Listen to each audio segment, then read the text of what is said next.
Debate show are पार। और are पार के इस पावर पैक्ड एडिशन में आपका अभिनंदन है, क्योंकि एक तरफ अमेरिका में प्रधानमंत्री मोदी का ग्रैंड वेलकम चल रहा है, PM Modi Indo US relation को एक नई ऊंचाई तक पहुंचा रहे हैं, तो दूसरी ओर बिहार में मोदी विरोधी नेता मिलकर उनको हटाने का मास्टर प्लान तैयार कर रहे हैं। लेकिन सवाल है कि क्या यह प्लान सफल होगा, क्योंकि बैठक से पहले ही पोस्टर वॉर छिड़ गया है, जिसमें एकजुटता कम से कम और टकराव ज्यादा दिख रहा है। किसी पोस्टर में केजरीवाल को भावी पीएम बताया जा रहा है, तो किसी पोस्टर में राहुल गांधी को भविष्य का प्रधानमंत्री करार कर दिया गया है। सवाल है कि क्या अलग अलग सियासी चाल के बीच विपक्ष ताल से ताल मिला पाएगा, क्योंकि केजरीवाल कह रहे हैं कि बैठक का सबसे महत्वपूर्ण मुद्दा अध्यादेश है, तो कांग्रेस कह रही है कि यह कोई बड़ा मुद्दा नहीं है। यानी मतभेद सुलझाने के लिए होने वाली बैठक में उस बैठक के शुरू होने से पहले ही मनभेद साफ साफ दिख रहा है। ऐसे में महत्वपूर्ण यानी बड़ा सवाल खड़ा होता है, क्या विपक्ष का पटना मिशन कामयाब हो पाएगा? आज इसी पर होगी देश की सबसे बड़ी बहस, सबसे बड़ी पॉलिटिकल चर्चा। आर पार गठबंधन का पोस्टर, हीरो कौन और जीरो कौन?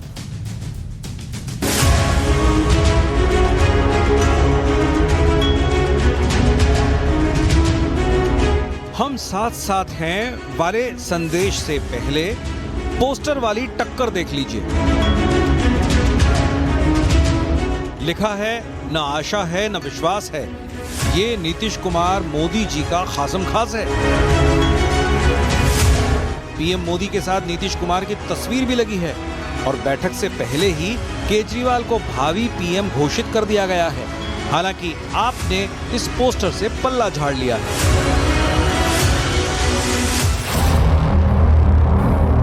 पोस्टर नंबर 2 देखिए, जिसमें राहुल गांधी को भी भावी प्रधानमंत्री के तौर पर दिखाया गया है और नेता मोहब्बत वाला बताया गया है। सबसे ज्यादा सीटें स्वाभाविक रूप से कांग्रेस पार्टी जीत के आएगी। कांग्रेस का से रहेगा, राहुल जी का से रहेगा। और पोस्टर नंबर 3 बीजेपी की तरफ से है, जिसमें कहा गया है कि पटना में ठग्स ऑफ इंडिया का महासम्मेलन हो रहा है। पोस्टर लगा रहे हैं, ठगों की पार्टी है, तो महाठगों को, महाभ्रष्टाचारियों को, उनको इसके अलावा कुछ दिख नहीं सकता। एक पोस्टर लखनऊ में भी लगा है, जिसमें दावा किया गया है कि सब मिलकर यूपी की 80 सीट पर बीजेपी को हरा देंगे। हालांकि विपक्ष के नेताओं में एक दूसरे को कोसने की परंपरा नई नहीं है, इसका सबूत भी देख लीजिए। पूरा हिंदुस्तान चंद परिवारों के कब्जे में है। शरद पवार, सुप्रिया सुले, अजीत पवार एक ही परिवार की पार्टी, मुलायम सिंह यादव, अखिलेश यादव, रामगोपाल यादव, शिवपाल यादव एक ही परिवार की पार्टी, कांग्रेस पार्टी, चाचा नेहरू, बिटिया इंदिरा, बेटवा राजीव, बेटवा संजय, बहू सोनिया, बेटवा राहुल, बिटिया प्रियंका, दामाद बाड्रा एक ही परिवार की पार्टी। मैं केजरीवाल जी से कह दूं, अंग्रेजी में कहा जाता है ना कि आपको कोई मिस नहीं करेगा, आप जाए ना जाए उससे कोई फर्क नहीं पड़ता है। लेकिन विपक्ष की बैठक के बीच बीजेपी पर बड़ा आरोप लगाते हुए शरद पवार ने कहा है कि जहां जहां बीजेपी कमजोर है वहां दंगे हो रहे हैं। तो आज इन तमाम मुद्दों पर होगी सबसे बड़ी राजनीतिक बहस। गठबंधन का पोस्टर, कौन हीरो कौन जीरो। गठबंधन का पोस्टर, कौन हीरो और कौन जीरो। लेकिन अब वक्त है आर पार के सुप्रसिद्ध विश्लेषण का, अलग अलग सुरताल वाले कदम ताल का विश्लेषण। आपका एजेंडा पूरा का पूरा फोकस अध्यादेश पर समर्थन जुटाना है और कोई एजेंडा नहीं है। वो कह रहे हैं पहला एजेंडा यही होगा और इसके बाद ही बातचीत हो गई। लेकिन कांग्रेस कह रही है कि अगर अरविंद केजरीवाल ना भी आए तो उन्हें कोई मिस नहीं करेगा। संदीप दीक्षित ने यह ऑफिशियल बयान दिया। कांग्रेस का एजेंडा राहुल को फिर से रीलॉन्चिंग करके एक बड़ा प्लेटफॉर्म तैयार करना, और जैसा कांग्रेस के नेता कह रहे थे कि कांग्रेस का शेयर सबसे बड़ा है, तो राहुल गांधी की से भी सबसे बड़ी होगी। ममता का एजेंडा लेफ्ट को ध्वस्त करने की रणनीति में वो जुटी हैं और बंगाल में कांग्रेस के वरिष्ठ नेता ममता के सामने खड़े हैं और कह रहे हैं कि दीदी हमारे कार्यकर्ताओं को रक्त रंजिश से मत मारो, ये कोर्ट में केस गया है।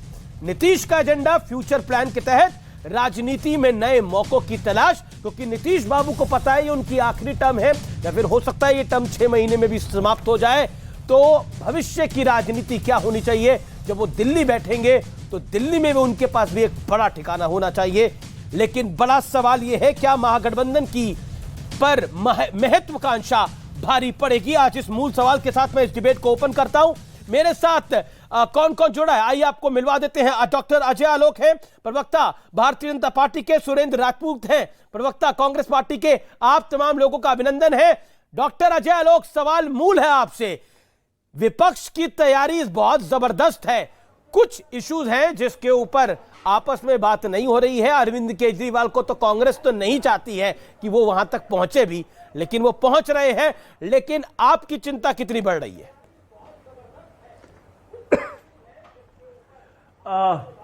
अमीश, आपने वो कहावत सुनी है ना, ज्यादा जोगी मठ गुजार,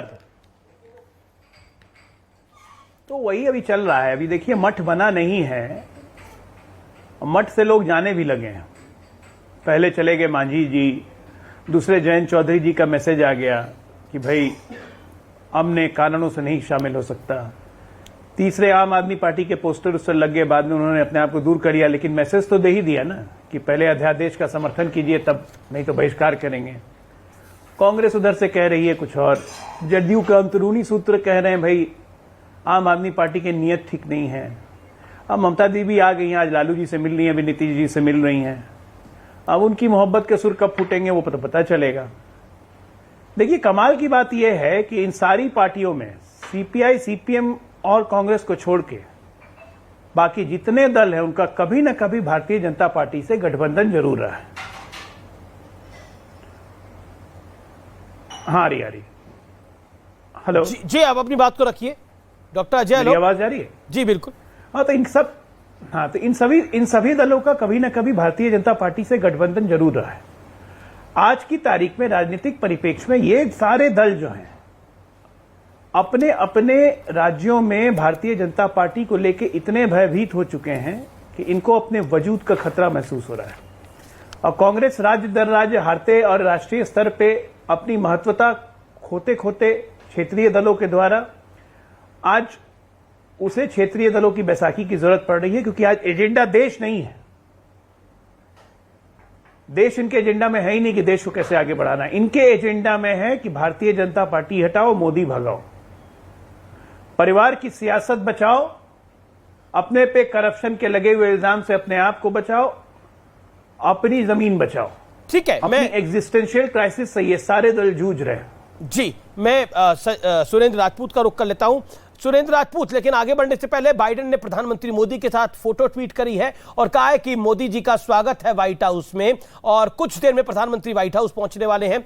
लेकिन बीजेपी ने भी एक पोस्टर लगाया है, ठग्स ऑफ इंडिया का ये महासम्मेलन करार दे दिया है।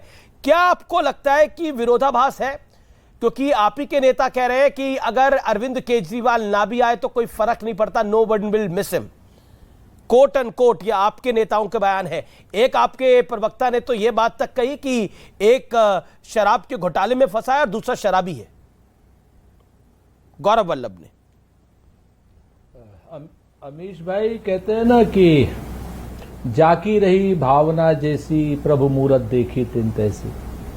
आज की डेट में ठग्स ऑफ इंडिया तो वही लोग कहते जो खुद ही लुटेरे हैं। पेट्रोलियम प्रोडक्ट पर सेस लगाकर, एक्साइज लगाकर 28 लाख करोड़ लूटने वाले लुटेरे, वो लोग ठग्स ऑफ इंडिया का तो खुद ही ठगों की जमात है। तो जो लोग ठग्स ऑफ इंडिया का पोस्टर लगा रहे हैं। दूसरी बात, आप जो बात कहते हैं कि साहब इन्होंने अभी अजय भाई हैं, बड़े बड़े नए बड़े अच्छे प्रवक्ता हमारे नौजवान साथी हैं, नए गए हैं, अभी कहने लगे कि साहब ज्यादा जोगी मठ उजाड़। अरे हमारे यहां तो ज्यादा जोगी हैं, आपके यहां तो एक ही जोगी है, दूसरा जोगी नहीं है। और उसको हटाने के लिए एक आदमी जा रहा है, आपका दूसरा 2 नंबर का आदमी जो गृह मंत्री है, कह रहा है कि तमिल आदमी प्रधानमंत्री होगा, इस्तीफा दे दे नरेंद्र मोदी जी।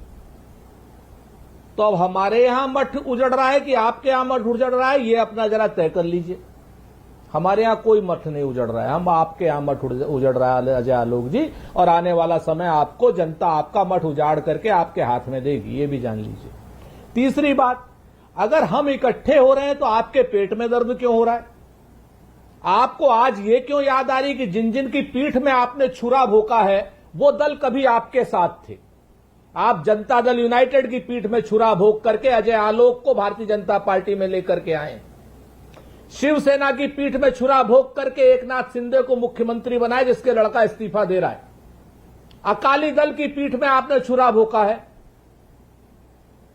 आपने सारे दलों की, जो आपके साथ थे सब दलों की पीठ में आप छुरा भोंकते हैं और उसके बाद आप हमसे कहते हैं, शर्म नहीं आती आपको? और दूसरी बात, आज आप सत्ता में हैं, आप बाइडेन के साथ बैठे हैं, फोटो ट्वीट हो रही है, दुनिया में आपका डंका बज रहा है, फिर हम चाहे इकट्ठे हो चाहे अकेले हो, आपको दिक्कत क्या है? आप अपना काम बताइए। ठीक है, जब हम आपसे पूछते हैं कि साहब बेरोजगारी की दर क्या है, जी बेरोजगारी की दर क्या है, जवाब कहते हो कि नहीं साहब ये नहीं बताएं, क्यों आंकड़े लाने बंद कर दिए। Okay doctor Ajay Alok, quick response, वो दुगनी क्यों नहीं हुई? Quick response 30 second. Amit ji आपने बहुत गलत किया। आपने ओपनिंग स्टेटमेंट में सुरेंद्र जी को बोल दिया ना कि बाइडेन ने फोटो ट्वीट की है, तो भड़क गए। नहीं, ओपनिंग स्टेटमेंट में नहीं है, वो इस समय की ब्रेकिंग न्यूज सर। अरे वो मोदी जी का नाम सुन के ये लोग भड़कने लगते हैं ना। सांड जिस तरह से लाल कपड़ा देख के भड़कता है, ये लोग मोदी जी का नाम सुन के भड़कते हैं। और बाइडेन के साथ फोटो ट्वीट हो गई। अब देखिए कहां की बात करने के लिए आए। अभी अकाली दल की बात कर रहे थे। अकाली दल को आ रही है क्या मीटिंग में कल?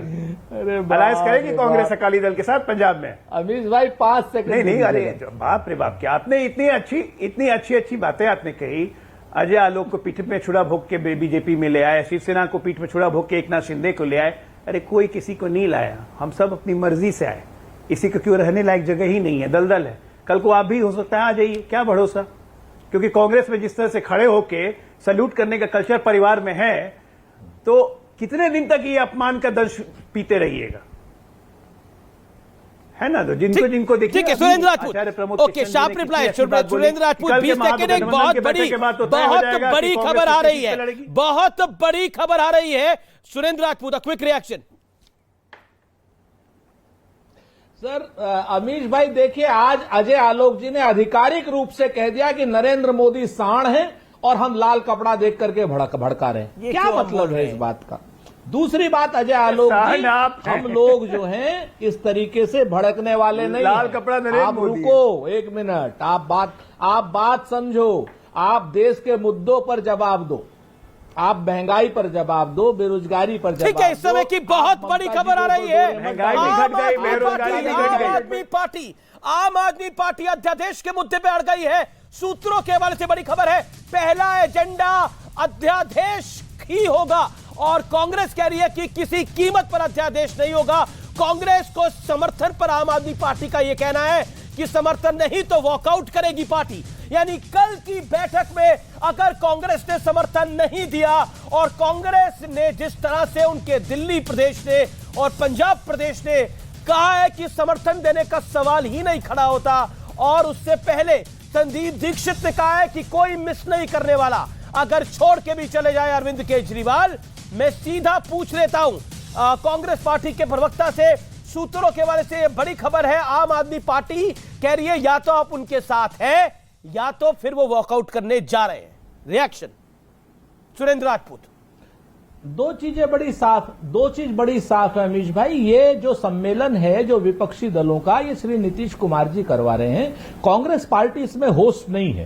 कांग्रेस पार्टी इसमें अपनी भूमिका निभा रही है, हम वहां जा रहे हैं। तो निश्चित तौर पर आपके सूत्र क्या कहते हैं मुझे नहीं पता, लेकिन मुझे विश्वास है कि जिन जिन लोगों को भी जनता के मुद्दों की चिंता होगी वो सारे के सारे सूत्र की आप बात कर रहे हैं। आपके नेता कह रहे हैं अरविंद केजरीवाल अगर नहीं जाएंगे तो उनको कोई मिस नहीं करेगा, लेकिन उनका जो एजेंडा है वो मीटिंग का एजेंडा नहीं हो सकता। ये संदीप दीक्षित ने कहा है। अजय माकन ने जो कहा है वो बता देता हूं मैं। गौरव वल्लभ ने जो कहा है वो बता देता हूं मैं। जी मैं सहमत हूं। मेरे सब तीनों बड़े नेता हैं ना, हम तीनों का बड़ा सम्मान करते हैं। वो जो कहेंगे बिल्कुल सही कहेंगे, अब ये बात नहीं कह रहे, लेकिन मेरे को बोलने तो दे दीजिए बड़े भाई। आप इतना आप फायरिंग कर देते हैं कि 47 से। ना मैं आपसे जो बात कहना चाह रहा हूं, हाँ, अरे अरे बड़ा डर लगता है अमीश भाई, आप स्प्रिंग की तरीके से जैसे होते तो हमको बड़ा डर लग जाता है आपसे। आप बात समझो, तो वो है क्या कि ये जो मीटिंग है ना, ये नीतीश कुमार जी बुलाए हैं, कांग्रेस नहीं बुलाई है। कांग्रेस के